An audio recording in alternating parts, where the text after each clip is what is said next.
এই প্রচণ্ড গরমে কিন্তু বাচ্চারা কিছুই খেতে চায় না। তো এই প্রচণ্ড গরমে বাচ্চার পেট এবং শরীর ঠান্ডা করার জন্য চিড়া কিন্তু অন্যতম একটা খাবার। সো বাচ্চার জন্য চিড়াটাই হতে পারে এই গরমে একটা বেস্ট খাবার। তো চিড়া দিয়ে আজকে মুনিয়ার জন্য খুব মজাদার একটা নাস্তা তৈরি করলাম, ভাবলাম আপনাদের সঙ্গেও শেয়ার করি, যাতে আপনাদের বাচ্চাদের জন্য এই নাস্তাটি আপনারা তৈরি করতে পারেন। তো এই নাস্তাটি তৈরি করার জন্য ফার্স্টেই আমি চিড়া নিয়ে নিব, আর এখানে আমি পরিমাণ মতো লাল চিড়া নিয়ে নিচ্ছি। আপনি আপনার বাচ্চার পরিমাণ মতো নিয়ে নেবেন, আর চেষ্টা করবেন চিড়ার ক্ষেত্রে লাল চিড়াটাই নেওয়ার, কারণ সাদা চিড়ার থেকে লাল চিড়াটা অধিক পুষ্টিমান। তো চিড়া যেহেতু অনেক বেশি ময়লা থাকে, এজন্য আমি বেশ কয়েকবার করে একটু ধুয়ে নিলাম। ধুয়ে এখন বেশি করে পানি দিয়ে কিছুক্ষণ ভিজিয়ে রাখবো। এতে করে কিন্তু চিড়াটা খুবই নরম হয়ে যাবে। চিড়াটা একদিক দিয়ে ভিজিয়ে রাখলাম, আর এখানে আমার লাগবে একটা পাকা কলা। তো কলাটাকে আমি একটা কাঁটা চামচের সাহায্যে ভালোভাবে ম্যাশ করে নিচ্ছি। চাইলে কিন্তু ব্লেন্ডার করেও নেওয়া যেতে পারে, তবে আমি চেষ্টা করি সবসময় এভাবেই কাঁটা চামচ দিয়ে ম্যাশ করে নিতে, তাহলে আর ব্লেন্ডারেরও প্রয়োজন হয় না। আর ব্লেন্ড করা খাবার বাচ্চাকে না দেওয়াটাই ভালো। তো চিড়াটা কিন্তু ফুলে একদম ডাবল হয়ে গিয়েছে। এখন চিড়াটা আমি হাত দিয়ে ভালোভাবে একটু চটকে নিচ্ছিলাম। যেহেতু একদমই নরম হয়ে গেছে, চটকে নিতে কিন্তু একদমই সময় লাগবে না। তো তারপরে নিয়ে নিলাম 1 চামচ এখানে গুঁড়া দুধ, আর নিয়ে নিলাম 1 চিমটি পরিমাণ লবণ। এরপরে যে ফেটে রাখা কলাটা ওটা দিয়ে দিলাম, দিয়ে এখন ভালোভাবে মিক্স করে নিব। এবারও আমি হাতের সাহায্যে ভালোভাবে একটু চটকে নিচ্ছি।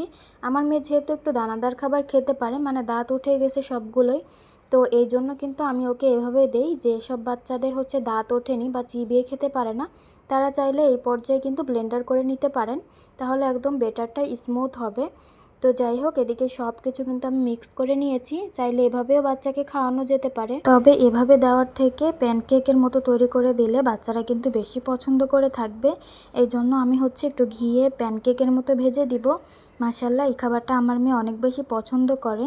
আর এই গরমে কিন্তু এই খাবারটা বাচ্চাদের জন্য বেস্ট একটা খাবার, কারণ যেহেতু এই খাবারটা চিড়া আর কলা দিয়ে তৈরি, আর এখানে কিছুটা পরিমাণ দুধও অ্যাড করা হয়েছে, তো নিঃসন্দেহে এটি একটি পুষ্টিকর খাবার।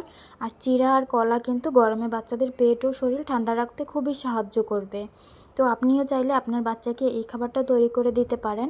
তো এখানে আমি কিন্তু প্যানের মধ্যে একটুখানি ঘি নিয়ে নিলাম। ঘিয়ের মধ্যে এবার এভাবে গোল গোল শেপ করে একটুখানি প্যানকেকের মতো করে দিলাম।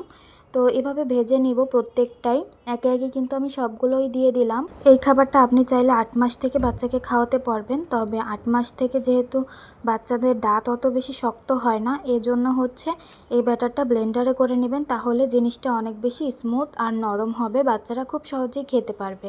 আর লবণটা স্কিপ করবেন, কারণ 1 বছরের আগে বাচ্চাকে লবণ দেওয়া উচিত নয়। তো যাই হোক, এখানে কিন্তু আমি একটুখানি উল্টে পাল্টে ভেজে নিচ্ছিলাম।